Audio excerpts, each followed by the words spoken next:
Bonjour à tous. Un grand merci à vous, mon père, de m'accueillir dans cette cathédrale que je découvre, et à Geneviève et Jean-Louis qui ont fait le lien entre nous. Avant de démarrer mon propos, j'aimerais vous raconter une anecdote. C'est une anecdote personnelle. On entend mal. Là, vous m'entendez mieux? Merci. En avril 2023, fin avril 2023, je me suis rendue, c'était pas la première fois, pour visiter les écoles chrétiennes dans la bande de Gaza. J'étais accompagnée par des personnes du Consulat général de France à Jérusalem, et même si Gaza n'était pas dans l'état dans lequel cette bande de terre est actuellement, c'était un endroit dans lequel on ne peut pas entrer sans montrer patte blanche. En l'occurrence, patte blanche, c'était le Consulat général de France à Jérusalem. C'est un endroit impressionnant. Une des particularités, c'est au lieu de passer deux postes frontières, on en passe 3. On arrive dans un endroit qui est assez impressionnant, et dans les rues par lesquelles on passe pour accéder aux écoles, on est en voiture, donc voiture blindée, je vous disais, il faut 2 mains, beaucoup de force pour ouvrir les portes des voitures et les fermer. On voit des flopées d'enfants dans les rues, parce que les écoles sur place ne font pas les 3-8, mais les 2-6. Et elles sont ouvertes de 6 heures du matin à midi, puis de midi à 18 heures, parce qu'il n'y a pas assez de place dans les bâtiments pour tous les enfants. Donc c'est un peu la cohue, il y a des immeubles qui sont en partie détruits, c'est vraiment un endroit assez impressionnant. On pousse le portail d'une école. Là, en l'occurrence, je vais parler de l'école tenue par les Sœurs du Rosaire, qui est un ordre enseignant dans la région. La voiture rentre. À ce moment-là, on a le droit de sortir de la voiture parce qu'on a peur des enlèvements. On sort de la voiture et là, on change d'endroit, on change de pays, on change de siècle. On arrive dans un endroit paisible. Les enfants sont là, ils sont gais. Ils se rendent compte qu'on n'est pas palestiniens, qu'on n'est pas arabes.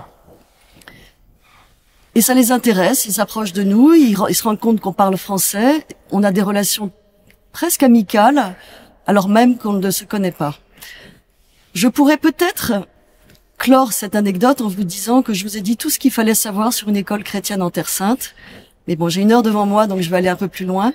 Mais c'est pour vous dire à quel point, dans une école chrétienne en Terre Sainte, il y a ce qu'on appelle l'éducation à la paix. Et ces enfants en sont la grande image.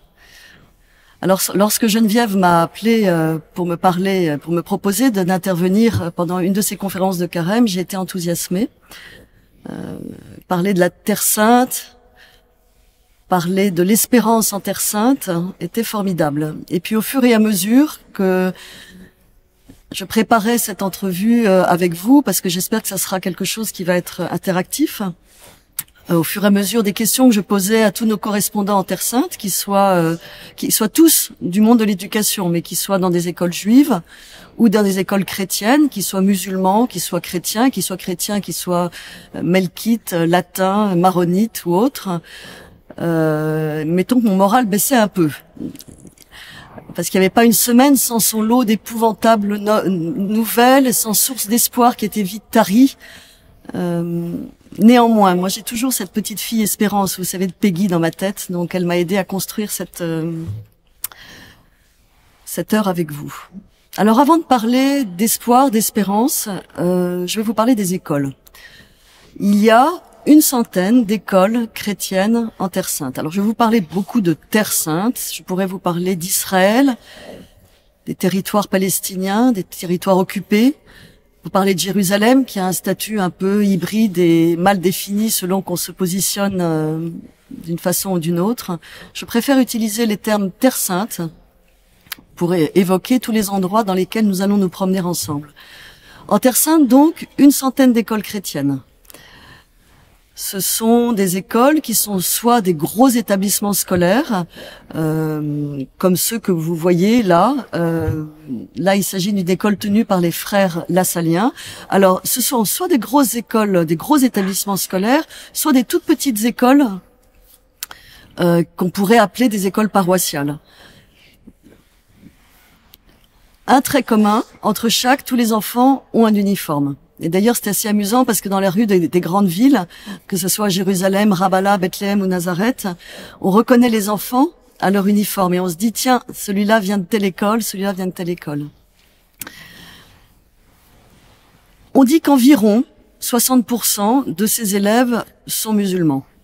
Le propos n'est pas intéressant. D'abord, il est très peu représentatif des écoles, parce qu'il y a des écoles dans lesquelles il y a pratiquement 100% de musulmans, comme les écoles de Gaza, ou des écoles dans lesquelles il y a pratiquement 100% de chrétiens.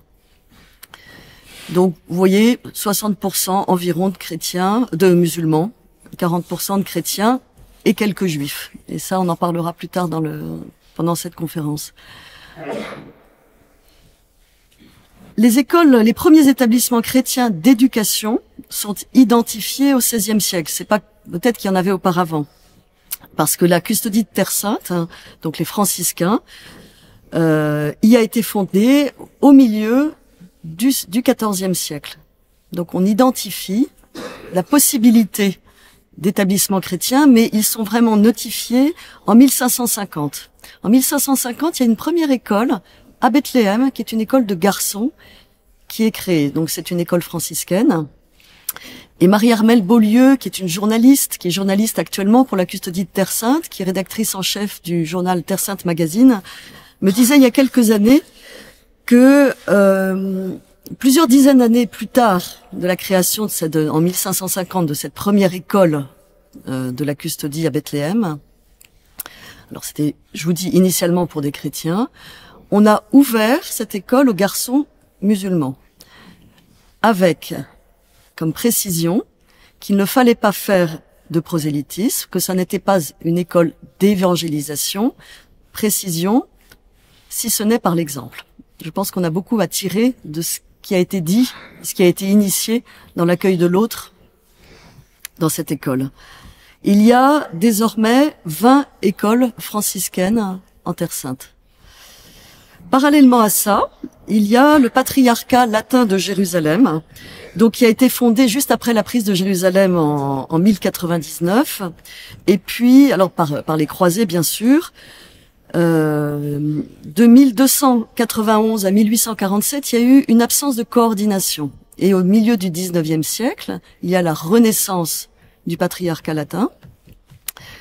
Ce qui est très intéressant, c'est que avec l'essor des pèlerinages, avec cet engouement pour l'orientalisme qui est vraiment prégnant au XIXe siècle, on a alors découvert la présence de ces écoles. Et Monseigneur Jamal Rader, qui était il y a quelques années directeur du bureau des écoles du patriarcat latin de Jérusalem, nous a indiqué que lorsqu'au milieu du XIXe siècle, dans les petits villages, donc pour ceux qui connaissent la Terre Sainte, comme Bet Jala, Bet Sahour, Zababdé, Birzeit, donc qui sont des petits villages qui sont maintenant des gros bourgs. Mais au XIXe siècle, le patriarcat latin s'y est installé. Il construisait d'abord une école et ensuite l'église. Tout ça a été dans un même environnement. Et désormais, maintenant, lorsqu'on va dans ces écoles, c'est très intéressant parce qu'on voit que la cour de récréation est bordée par les bâtiments de l'école et l'église. L'église est présente, mais c'est une église, hein. Elle est présente, non pas dans les murs de l'école, mais contre l'école. Et garder en mémoire que d'abord on a construit l'école et ensuite on a construit l'église. Alors, ce sont des grosses institutions que je vous disais, ce sont des petites écoles, forte majorité chrétienne ou bien forte majorité musulmane. C'est important que vous sachiez que d'une estimation à l'autre, c'est compliqué de la faire, il y a entre 2% et moins de 1% en Terre Sainte. Vous vous rappelez, Terre Sainte, Israël et territoire palestinien. Donc c'est assez difficile de faire une estimation. Je voudrais aussi vous dire qu'il y a 2 écoles en Terre Sainte qui accueillent une population d'élèves juifs. On en reparlera plus tard. Cette diversité est une richesse. Alain Bentolila, qui est un linguiste, il a été professeur de linguistique, il a écrit beaucoup de livres sur l'utilisation de la langue, aime citer cette phrase: les peuples qui se parlent finissent toujours par vivre ensemble, et donc par s'entendre dans le sens relation à l'autre. Il a écrit ça dans un livre qui s'appelle Le Verbe contre la barbarie. Le sous-titre est Apprendre à nos enfants à vivre ensemble. Il est vrai que réussir la paix implique une responsabilité collective qui prend racine dans ces écoles chrétiennes en Terre Sainte. Ce leitmotiv qui revient à chaque fois lorsqu'on évoque ces écoles chrétiennes, c'est l'éducation à la paix. C'est une éducation implicite ou vraiment verbalisée et expliquée. Ce sont des écoles dans lesquelles on apprend à aimer la société sans barrière. Ce sont les premiers lieux dans lesquels, en Palestine ou en Israël, où les enfants grandissent en apprenant cette culture de paix. Alors 40% de ces écoles enseignent le français et une d'entre elles enseigne en français. On espère que l'année prochaine, il y aura une deuxième école qui enseignera en français, mais c'est une langue qui est enseignée, qui est nécessaire parce que c'est une langue qui permet, je pense, le mieux, en tout cas, d'exprimer les sentiments. Il y a une phrase qu'on pose souvent, mais pour quelle raison enseignez-vous le français? Nous, on travaille avec uniquement les écoles qui enseignent le français. Et un prêtre a eu cette très jolie réponse qui est de dire, il y a une phrase que nous, Palestiniens, nous avons tendance à beaucoup dire, c'est lorsqu'il n'y a plus d'espoir, il nous reste l'espérance. Et cette phrase est dite évidemment en arabe, on l'a dit très naturellement en français, et en anglais, il n'y a pas de deux mots pour dire le mot espoir et le mot espérance. Alors c'est une pirouette, si vous voulez, pour expliquer l'importance de la langue française, mais c'est quand même une langue qui nous permet beaucoup d'exprimer nos sentiments, notre ressenti, et les élèves en Terre Sainte en ont grandement besoin en ce moment. Alors là, j'ai un discours plutôt positif. Néanmoins, je suis convaincue qu'il n'y a actuellement pas d'espoir dans les sociétés israéliennes et palestiniennes. J'aimerais vous dire le contraire, mais en allant même au-delà de ce que les médias nous montrent, en creusant les témoignages, le constat me paraît sans appel. À la situation au jour le jour dans le conflit lui-même s'ajoute aussi un environnement géopolitique mondial qui est on ne peut moins porteur d'espérance. Lorsqu'on pose la question à un enseignant, qu'il soit juif ou arabe, alors c'est une question que bêtement je posais au début et que je ne pose plus parce que elle met à mal la personne à qui je m'adresse. Mais quand au début je posais cette question il y a 15 ans à un enseignant donc juif ou arabe, mais toi la paix tu y penses, tu y crois, est-ce que tu la verras, comment est-ce qu'elle aura lieu? Ils me répondaient tous, quels qu'ils soient, vraiment juifs ou arabes, la paix, moi, je ne la connaîtrai pas. Mais si mon fils ou ma fille, peut-être, elle ou lui la connaîtra. Et ce qui montre un petit peu la pression qui est mise sur ces enfants dans les écoles, c'est que les parents veulent que ce soit des enfants qui soient éduqués à la paix, qui soient ouverts à l'autre, qui aient cette connaissance d'autres cultures, et puis qu'il y ait des bons résultats scolaires et qu'ils fassent de bonnes études. Donc ce sont des enfants sur les épaules desquels pèse quand même un poids qui les rend parfois différents dans leur comportement. Quand on organise la venue d'élèves de Terre Sainte chez nous en France dans les écoles de l'enseignement catholique, forcément il y a un cap culturel qui est assez important. La quintessence du problème israélo-palestinien se trouve dans Jérusalem. C'est une ville dans laquelle cohabitent des vies indivisible. Il y a une imbrication de population sans aucune cohérence géographique ou même politique, et ça rend la vie encore plus difficile qu'elle ne l'est déjà à cause de la guerre. On peut aussi citer la ville d'Hébron. Le mot Hébron en arabe, Al-Khalil, qui veut dire l'ami, qui évoque Abraham, l'ami de Dieu. Je pense sincèrement que les deux sociétés israéliennes et palestiniennes deviennent très dures.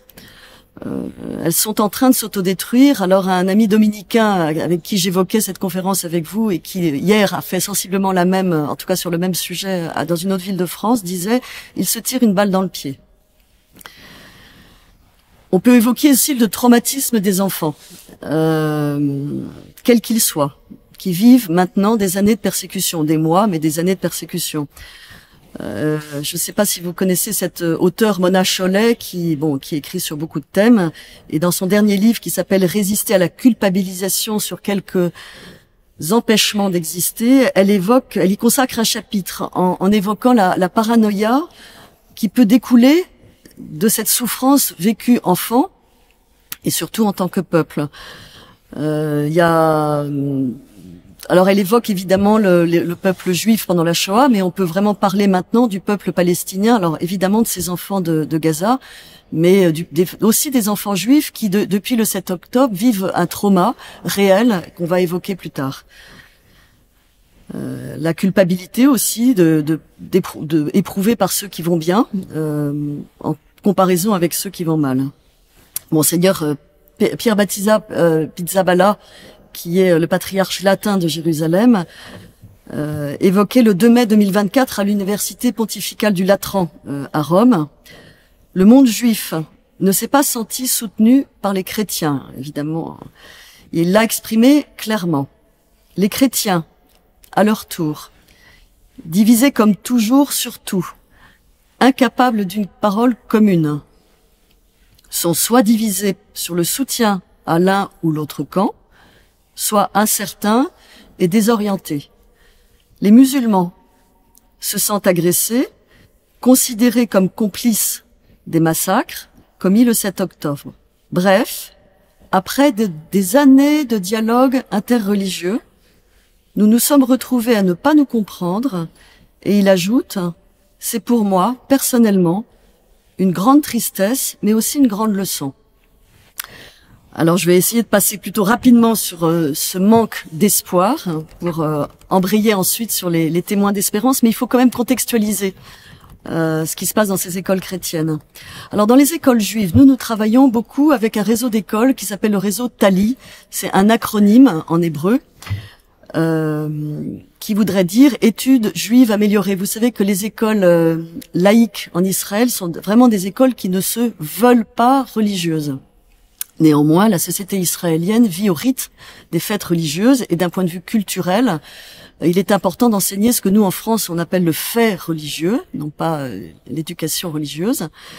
Et dans maintenant des dizaines d'écoles, ils enseignent ce fait religieux. Il y a une école Tali à Jérusalem avec laquelle nous travaillons, et j'ai interrogé Barbara Cohen, qui est prof de français. Et elle, Barbara, nous dit qu'il y a un mot en hébreu qui n'est pas créé, mais qu'on utilise énormément maintenant, qui s'appelle Shigrat Milchama, qui veut dire, Shigrat c'est la routine, le quotidien, Milchama c'est de la guerre. Donc finalement on parle du quotidien de la guerre pour montrer à quel point le peuple juif vit ce quotidien dans toute sa vie, enfin dans les courses, dans la culture, et donc à l'école. Elle dit on s'adapte, ce qui est un danger, elle le sait. Elle dit on ne se révolte pas. Et elle ajoute c'est le monde à l'envers, ce sont nos enfants qu'on a le devoir de protéger, qui maintenant qu'ils font l'armée nous protègent. Et puis pour tenir, la société israélienne s'identifie aux rescapés de la Shoah. Donc c'est leur exemple. C'est leur exemple pour tenir, c'est de dire, eux ont reconstruit leur vie. Donc nous devons de faire la même chose. Et dans les écoles en Palestine, alors moi je ne connais que les écoles chrétiennes, il faut vraiment que vous sachiez que le prisme par lequel je vois les choses et les informations me remontent, donc que je vous transmets, c'est un prisme qui est vraiment par ces écoles chrétiennes. Je connais pas grand-chose d'autre en Terre Sainte. Nos contacts sur place sont désespérés, c'est-à-dire qu'ils n'ont pas d'espoir. Je peux dire les choses comme elles sont. D'abord, il y a l'exode des familles. Les familles chrétiennes quittent la Terre Sainte. Les familles musulmanes aussi, mais les familles chrétiennes quittent la Terre Sainte. Je vais vous citer le village de Taïbé, qui est un village qui est à quelques encablures, on pourrait dire, de la ville de Ramallah, quelques kilomètres. Il est connu parce qu'on y fait une bière. La prochaine fois que vous irez en Terre Sainte, j'espère que vous irez vite parce que on a besoin de venir vous voir. Là, il faut changer d'image. Oui, effectivement. Plus près du micro. Donc là, vous pouvez faire dérouler les images, Geneviève, jusqu'à la 5e image. Les contacts sur place, il y a l'exode donc des familles chrétiennes. Je vous parlais de Taïbé, qui est connu pour sa bière. Une dizaine de familles ont quitté le village depuis le 7 octobre. Ça représente 5% des familles. C'est un village chrétien. La difficulté de travailler dans des conditions correctes. Il est très compliqué de se déplacer d'un endroit à l'autre. Il y a des checkpoints qui sont postés et les enfants dans les écoles et les professeurs vont d'un endroit à l'autre, ne vivent pas forcément dans l'endroit dans lequel ils enseignent ou ils vont en classe. Je peux vous citer le cas de Abir. Abir est une professeure formidable qui habite à Bethléem, mais elle enseigne à Jérusalem. Il y a sûrement des raisons professionnelles, éducatives pour lesquelles elle enseigne à Jérusalem, mais le salaire est bien plus important aussi à Jérusalem. Et pour quitter Jérusalem tous les matins, elle part très, très en avance parce qu'elle ne sait jamais si le checkpoint sera ouvert ou fermé. S'il est fermé, il faudra qu'elle le contourne et qu'elle aille tenter un autre checkpoint pour pouvoir arriver jusqu'à Jérusalem. Ça, c'est un exemple parmi d'autres. Même chose pour les élèves. Parfois, les écoles sont fermées en réaction à un fait qui a eu lieu à cause de la guerre, pour le danger. Et puis même ça n'a pas lieu à cause de la guerre, mais lorsqu'il pleut. Les routes ne sont pas sûres lorsqu'il pleut. Vous savez, il y a la même pluviométrie à Jérusalem pratiquement qu'à Londres. C'est une information qu'on a très peu, mais lorsqu'il pleut en Terre Sainte, il pleut énormément. Et le pays n'est pas outillé pour ça. Donc les écoles sont fermées lorsqu'il pleut. Lorsqu'il neige, n'en parlons pas. Voilà. Il y a aussi les contacts avec les soldats qui s'étaient presque normalisés. Ça, c'est ce frère Daoud, qui est un frère lassalien, qui me disait on avait presque pris l'habitude de les côtoyer. Là, maintenant, on en a peur. Et les soldats aussi sont très nerveux. Donc, cette normalisation, finalement, qui avait lieu dans le pays n'est plus la même. Et on vit dans la peur, on vit dans la crainte. Il y a le constat que les Israéliens sont désormais dominants militairement et démographiquement. De façon générale, ce sont des freins qui ne mettent pas en posture d'espérance. Il est très difficile pour eux de se projeter dans l'avenir. Néanmoins, nous avons des petites images d'espérance qui commencent à poindre dans les écoles. Ce frère Daoud dont je viens de vous parler, donc un frère lassalien, les frères lassaliens, comme deux autres communautés religieuses, donc en Terre Sainte, les écoles sont soit des écoles diocésaines, donc melkites, catholiques, maronites, évangéliques, soit des écoles congréganistes. Et il y a 3 congrégations religieuses qui sont des congrégations de religieuses, donc les Sœurs du Rosaire. Ces Sœurs du Rosaire, c'est un ordre enseignant présent dans toute la région, qui a été créé par Sœur Marie Alphonsine, qui a été canonisée en 2015. Il y a les Sœurs de Saint-Joseph, donc là qui date d'il y a plus longtemps, du 19e siècle, un ordre qui a été créé en France, et qui est un ordre enseignant aussi, et les frères des écoles chrétiennes que nous avons ici en France et dans le monde entier. Donc ce frère Daoud dit « Nous sommes toujours dans l'attente d'un monde meilleur ». Alors on est dans l'attente, dit-il, qui est une position qui est compliquée, mais on est dans l'attente d'un monde meilleur. Néanmoins, Barbara Cohen, que j'ai évoquée donc dans cette école Thalie, dit d'abord que sans sa foi, elle ne tiendrait pas, et elle évoque Deutéronome 30:19, et tu choisiras la vie. Et c'est une posture, d'être vraiment en marche, de choisir la vie. Néanmoins, Nada, professeur de français dans cette même école Thalie, professeur d'arabe, donc une arabe dans cette école, 15 jours après le 7 octobre, a décidé de retourner dans cette école et a continué, seule femme arabe, le 21 octobre 2024, présente dans cette école juive. Parce qu'elle savait qu'elle n'aurait pas de soucis, c'est vraiment ça. Hein. Néanmoins, dans les écoles latines de Gaza, on accueille musulmans et chrétiens, des familles musulmanes et chrétiennes, et c'est vraiment un message qu'on envoie au monde. Alors les témoins d'espérance, je vous parlerai de témoins d'espérance dans la société, puis ceux dans les écoles en Terre Sainte. Le pape François, lorsqu'il a annoncé ce jubilé, que pour le jubilé 2025, l'année sainte serait consacrée aux pèlerins de l'espérance, c'était une occasion, dit-il, propice pour réfléchir sur cette vertu chrétienne fondamentale et décisive, surtout à une époque, ajoute-t-il, comme celle que nous vivons, où la 3e guerre mondiale en morceaux qui se déroulent sous nos yeux ne peut nous amener à adopter des attitudes de sombre découragement et de cynisme mal dissimulé.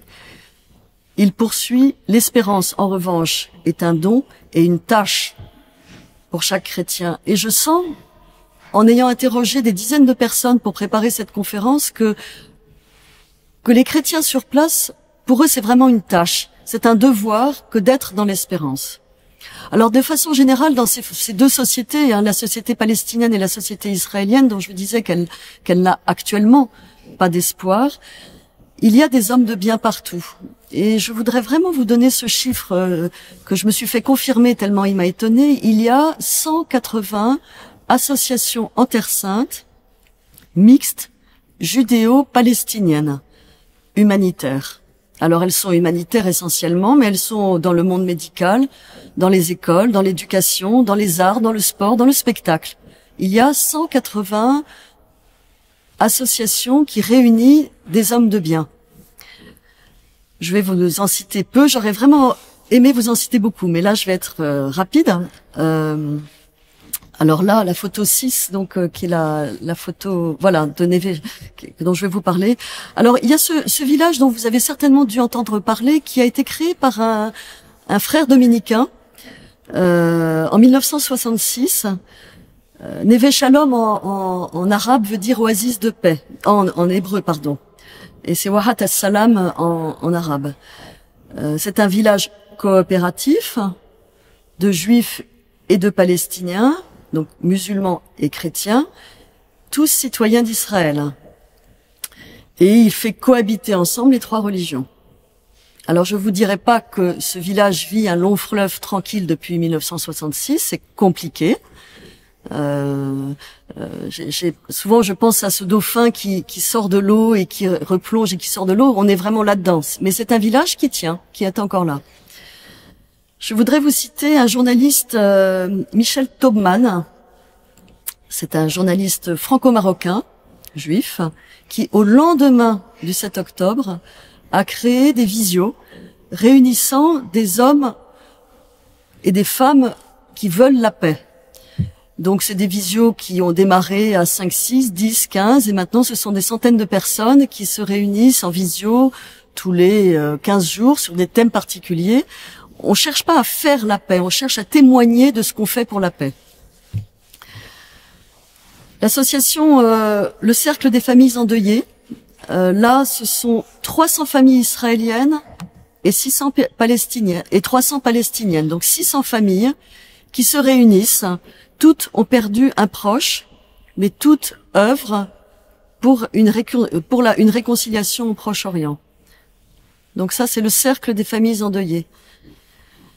Alors en anglais, cette association qui a tant d'importance, The Road to the Recovery, donc la route vers la guérison.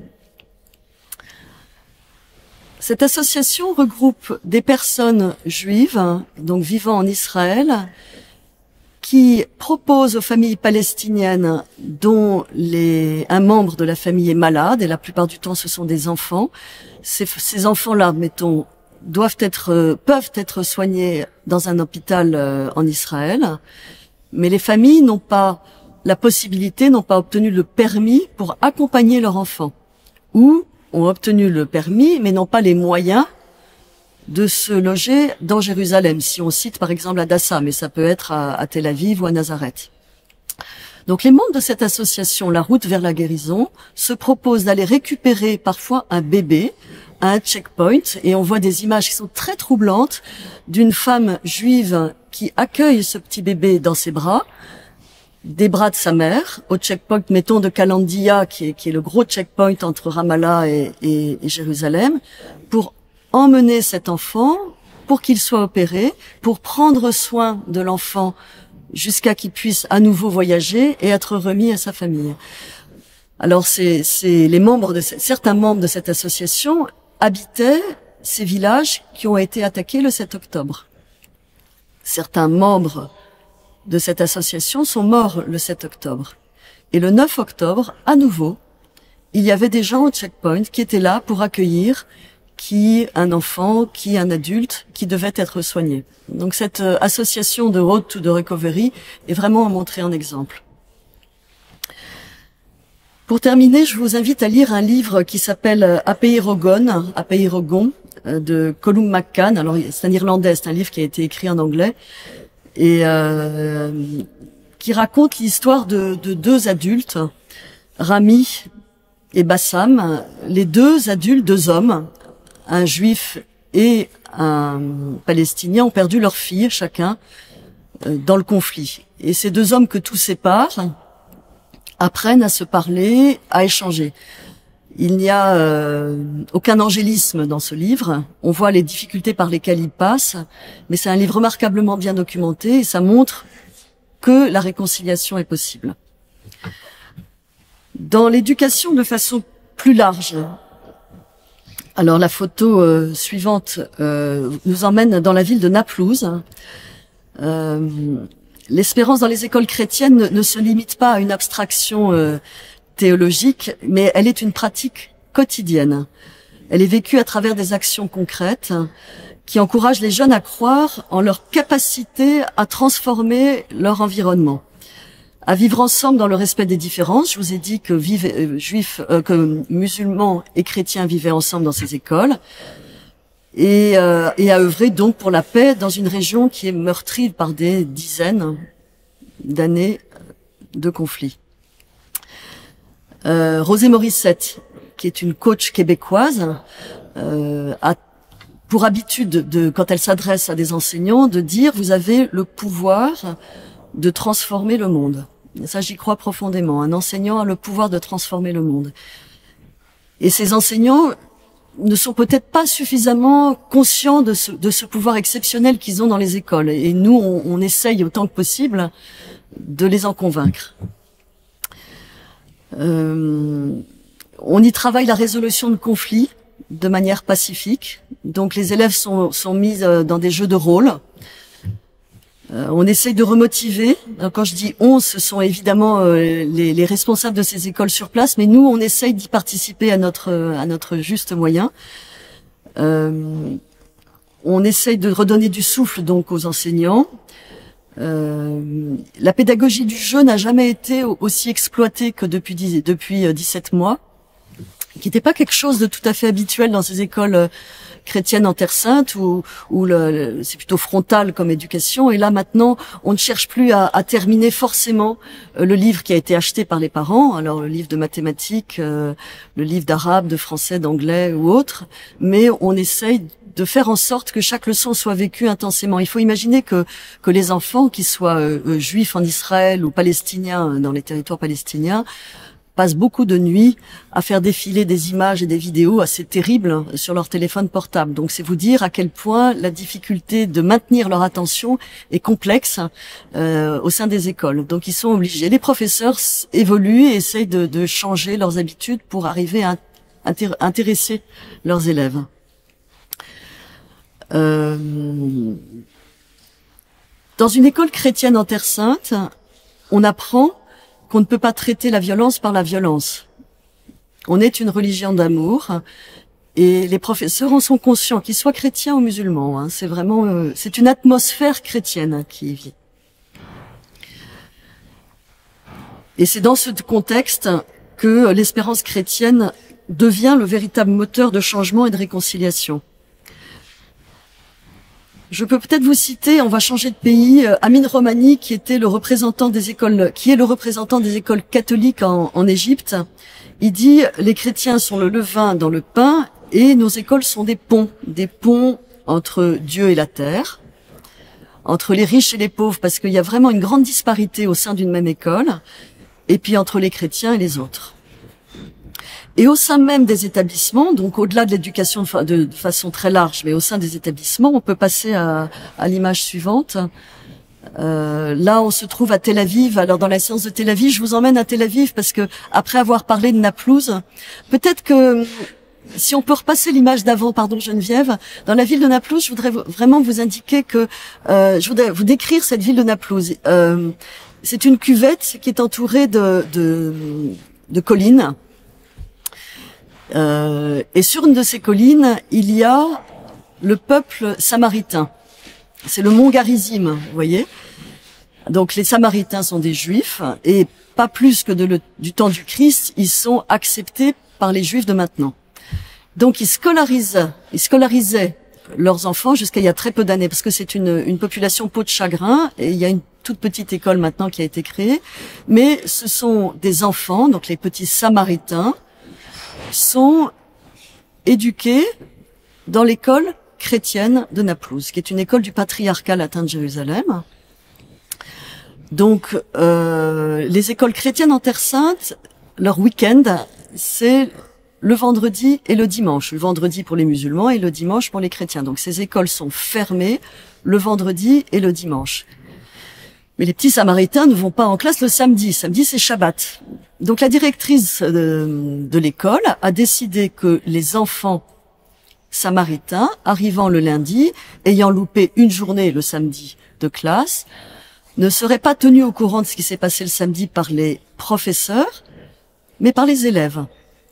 Partant du principe que des élèves qui se transmettent l'information, qui s'auto-éduquent, ne pourront pas, une fois adultes, se heurter l'un à l'autre et espèrent-elles faire la guerre.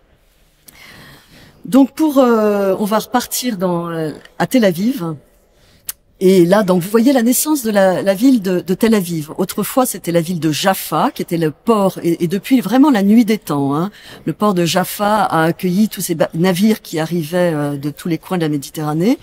Et en 1906 ou 1906, on a créé la ville de Tel Aviv. Donc là, ce sont vraiment les premiers colons qui ont créé cette ville avec beaucoup d'espoir de créer une ville juive en maintenant la ville de Tel Aviv, de Jaffa, qui est donc juste à côté. Il y a donc dans Jaffa 2 écoles chrétiennes, une tenue par les frères des écoles chrétiennes et une tenue par les franciscains. Ce sont des gros bâtiments avec des murs très épais parce que, en tout cas, l'école des frères des écoles chrétiennes est une école qui a été fondée donc au milieu du 19e siècle avec donc c'est une très très belle école. Et le contexte dans lequel, alors là on peut passer à l'image suivante et vous comprendrez pourquoi, dans lequel sont éduqués ces enfants, ce contexte est vraiment très particulier. Moi je l'ai jamais vu nulle part ailleurs. 60% des élèves sont musulmans. Et les 40% restants sont pour moitié juifs et pour moitié chrétiens. Donc on vit déjà ensemble, juifs, chrétiens et musulmans. Et on parle pas la même langue. Les Arabes parlent donc la langue arabe, les petits Palestiniens, et bien les petits Juifs parlent l'hébreu. La moitié des professeurs est juif, enfin sont juifs. Donc déjà, vous voyez le décalage, voilà. Et l'autre moitié des professeurs, grosso modo, pour moitié, sont des Arabes, donc musulmans ou chrétiens. Et ça se passe bien. Et ça se passe bien. La directrice vous dira que c'est pas le fruit du hasard et qu'il y a beaucoup de travail, il y a on parle beaucoup ensemble. Et pour cela, j'ai voulu interroger Céline Catlan, qui est responsable du primaire dans cette école. Elle me disait, au lendemain du 7 octobre, il s'est passé une chose vraiment surprenante. Dans tout le pays, il y a eu une semaine de sidération après le 7 octobre. Chacun est resté chez soi, personne ne savait ce qui allait être enclenché après ces attaques épouvantables qui ont eu lieu le 7 octobre. Et puis la vie a repris, l'école a repris d'abord en visioconférence, et puis l'école a repris in situ. Et elle me disait, ce qui était incroyable, c'est que les parents, quand ils nous ont déposé leurs enfants, donc je vous dis, cette école est très particulière, au lendemain du 7 octobre, vous imaginez l'atmosphère qui pouvait y régner. Les parents nous remerciaient, dit-elle, elle enseignante et puis responsable du primaire, les parents nous remerciaient d'être là. Les parents avaient besoin qu'une vie reprenne avec une stabilité, un rythme, un rituel. Et elle dit, désormais, ça fonctionne. Ça fonctionne parce qu'on est dans une bulle. On ne prend pas parti, on vit ensemble depuis toujours, et la routine sauve. Les niveaux sociaux sont très différents au sein de l'école et les choses sont plutôt gommées parce qu'on vit ensemble. Elle dit qu'elle reste ici. Évidemment, tous se sont posé la question. Tous se sont dit qu'est-ce qu'on fait après le 7 octobre, et ceux qui avaient comme elle une parenté en France avaient vraiment la tentation de quitter Israël et de repartir en France. Et elle dit on reste. Elle dit je reste parce que ça a du sens. J'ai le sentiment qu'on fait avancer les élèves, on les écoute. Et elle dit on espère que ça leur permettra de voir les choses autrement plus tard. Il y a quelques jours, dans le monde juif, on a célébré la fête de Purim. Donc, on fête Purim, on le célèbre, entre autres, en se déguisant, adultes comme élèves. C'était, vous savez, l'histoire de la reine Esther, qui a dû, pour se protéger et pour préserver son peuple, se déguiser, se grimer, cacher sa propre identité. Donc, en mémoire de ça, le monde juif se déguise pour Purim. Et la même semaine, il y avait le début du Ramadan, donc la veille, donc l'Aïd, qui précède le Ramadan, est extrêmement festif. On ne se déguise pas, mais on fait la fête chez les musulmans. Et la même semaine, c'était Mardi Gras. Donc les élèves aussi avaient ce désir, les élèves chrétiens avaient ce désir de se déguiser. Et voilà Céline avec ses élèves. Donc des élèves qui sont juifs, musulmans, chrétiens, tous déguisés, dans une même école. Est-ce qu'on peut passer à l'image suivante? Donc là, on se retrouve dans l'école de Naplouse dont je vous ai parlé, qui a été créée, qui est une école chrétienne, dans laquelle il y a 90% de musulmans. Ça, c'est le pays qui veut ça. Et chrétiens et musulmans vivent ensemble. Est-ce qu'on peut passer à l'image suivante? Voilà le père Émile Choufani. Ce père-là est un homme qu'il faudra vraiment garder en mémoire. Il est né en Galilée juste un an avant la proclamation de l'État d'Israël. Donc il a connu ce qui s'appelle la Nakba. Toute sa famille a dû quitter son village, vous savez, en emportant la clé. En arabe, juste que je vous dise, je fais un pas de côté, vous expliquant que le mot miftah, qui veut dire la clé, évoque l'ouverture. Vous savez, la langue arabe, comme l'hébreu, est basée sur 3 consonnes ou voyelles longues.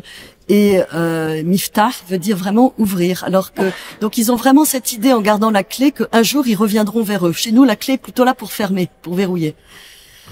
Donc le père Choufani a connu cet exode, enfant, de marcher, de devoir quitter son village. Il s'est installé ailleurs et il est devenu, donc il est prêtre, religion de rite grec catholique, melkite, et directeur d'une très grosse école à Nazareth.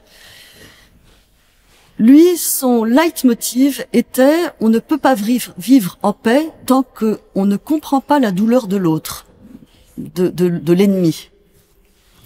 La souffrance ne peut pas être une carte d'identité, mais un chemin de communion, disait-il, de connaissance, de reconnaissance. Lui, il rêvait, il idéalisait une symphonie entre les peuples sur sa terre. Et concrètement, qu'est-ce qu'il a fait? Pour moi, c'est vraiment un de ces témoins d'espérance qu'il faut citer parce que il a des émules. Donc, parmi les 2 choses qui sont pour moi les plus intéressantes, et puis les plus impressionnantes, il a profité d'un voyage à Auschwitz pour emmener ses élèves. Ses élèves étaient tous évidemment arabes. Et donc, il a emmené ses élèves à Auschwitz pour faire naître chez eux la connaissance de la douleur de l'autre.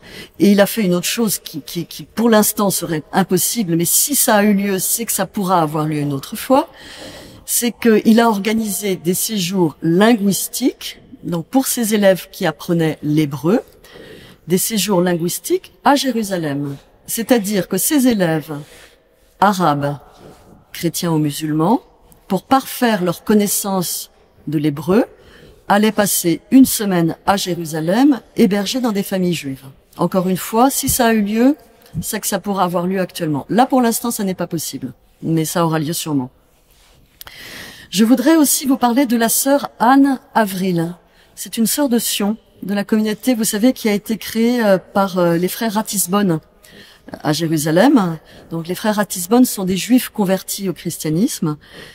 Et nous, on a très longtemps, et on continue à le faire, organisé des camps d'été. Donc des personnes, jeunes ou moins jeunes, profs ou pas profs, partent en Terre Sainte, donner 10 jours de leurs vacances dans une école chrétienne pour transmettre la langue et surtout la culture française à des jeunes apprenant le français.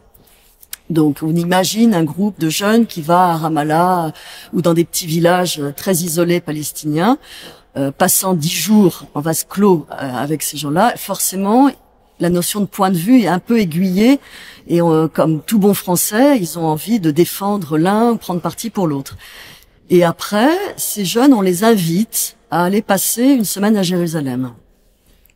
Passer une semaine à Jérusalem, c'est découvrir les lieux saints, aller prier au Saint-Sépulcre, aller à Nazareth dans la basilique de la Nativité, mais surtout le soir, alors aussi à aller prier le vendredi soir dans une synagogue pour une entrée en Shabbat, mais aussi écouter des témoins. Et nous, on a beaucoup invité la sœur Anne Avril, qui a donc quitté maintenant Jérusalem et qui est revenue en France, et qui démarrait ses entrevues avec nos jeunes, qui étaient un peu gonflés à bloc, qu'ils arrivaient, ils avaient vécu parfois même une guerre. Il y a eu des années où c'était la guerre avec Gaza, donc ils avaient une idée très précise, et en tout bon français qui se respecte, ils savaient exactement ce qu'il fallait faire pour arranger les choses.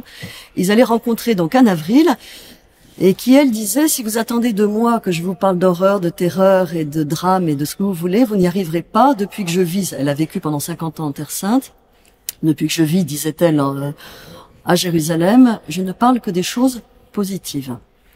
Et c'était elle, donc, qui m'a appris à connaître The Road to the Recovery et toutes ces associations formidables.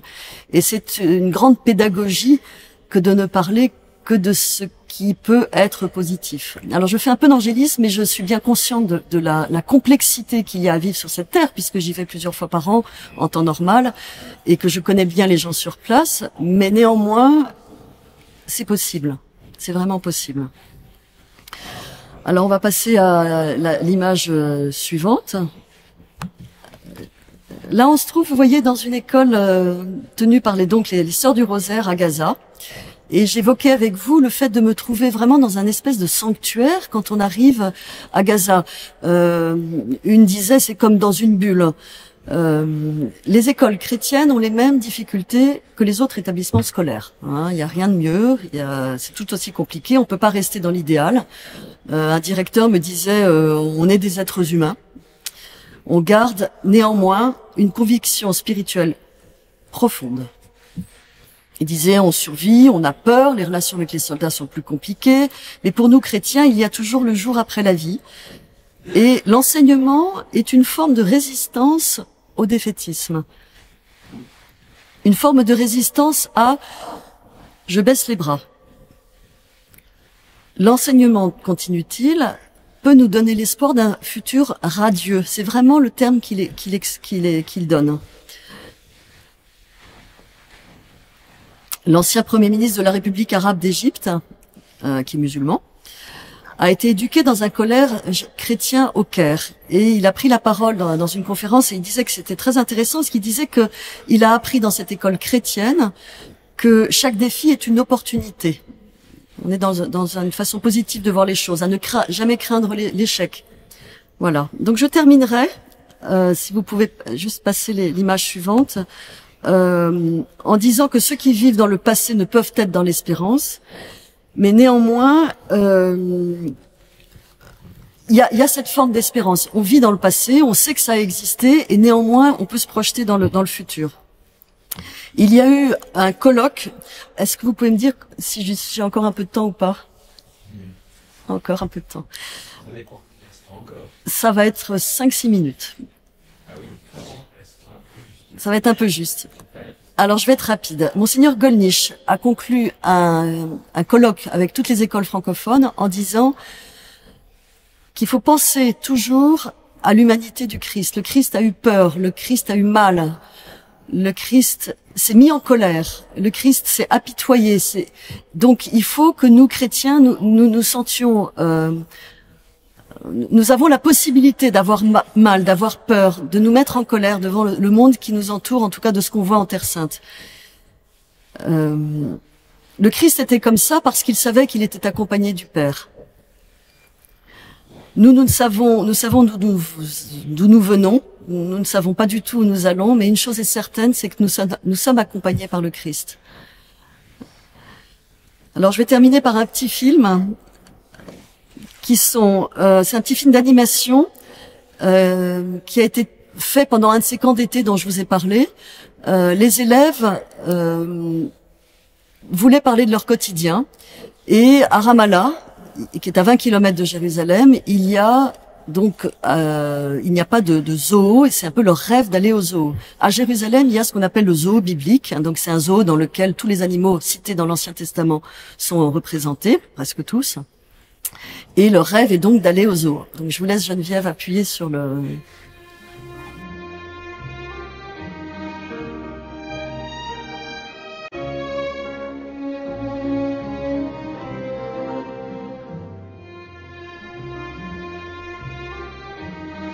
يا شوفير دوس دوس الله يبعث لك عروس. Super, on va au zoo. À Jérusalem, il y a beaucoup d'églises, des mosquées et des marchés. Oh, les gens passent beaucoup de temps au checkpoint.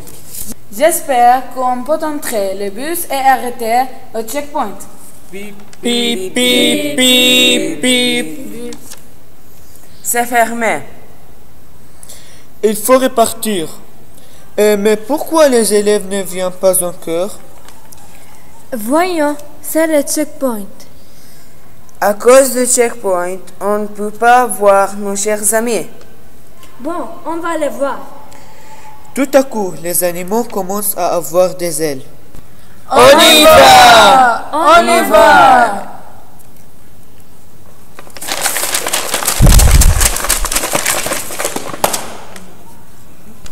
Nous venons pour vous chercher.